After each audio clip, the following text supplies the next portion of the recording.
Karo na 9 a kimiyyar musulunci. Mun gaya muku dama duk kimiyyar da za a gano akwai isharanta a Qur'ani ko hadisi.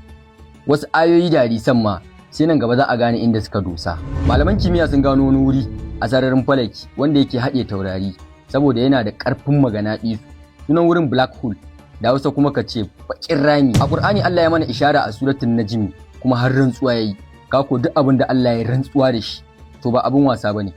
Allah ya ce wan najmi idza hawa, ina rantsuwa da tauraro a lokacin da ya bata, ko kuma ka ce lokacin da ya ɓoye. Masana kimiyya sun ce sun gano inda tauraro ke zuwa ya ɓace, wato black hole. Sun ce girman gurin ya kai girman duniya so miliyan 600, kuma akwai shi a kowane tsakiyar galaxy. Galaxy kuma wani tsibirin taurari ne masu juyawa da mugun gudu a cikin falaki, kuma har yau ba su taɓa karo da juna ba. Kuma masana sun ce gudun da suke ya fi bullet sauri. To idan black hole ya haɗe tauraro me ke faruwa? Allahu a'lam. To yanzu wanda ya halicci wannan bai cancanta a kaɗaita shi da bauta ba?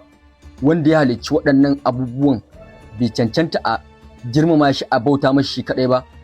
Yau ga shi Qur'anin da aka ban mana mu ba mu aiki da shi, turawa suke cin gajiyar shi, suna zuwa suna koyowa su je su bincike a ciki su fitar da wasu kimiyya. Yanzu kaman wannan rantsuwa da Allah ya yi da tauraro, da Allah ya ce ya yi rantsuwa da tauraro a lokacin da yake bacewa, su sai su zauna su yi tunani su ga to aka ce ya bace ina ya je.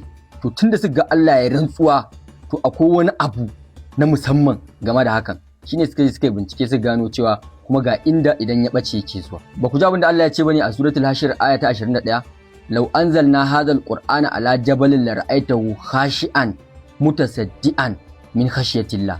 Da dutse aka sauka ma wannan Qur'anin ba dan adam ba, lallai da cikin tawalu'u zai na fashewa saboda tsabaragen tsoron Allah. Ga wani azancin fasaha ma a cikin Qur'ani. Wane ne suran mata ma? Sura ta 4, suratul Nisa. Raban gadon mata nawa ne? Rabin na namiji. Idan matarka ta mutu ba ta da ɗa, rabin dukiyarta naka.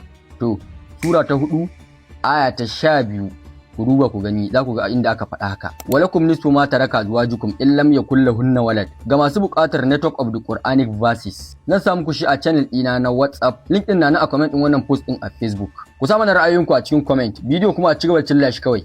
Aikin ku na kyau.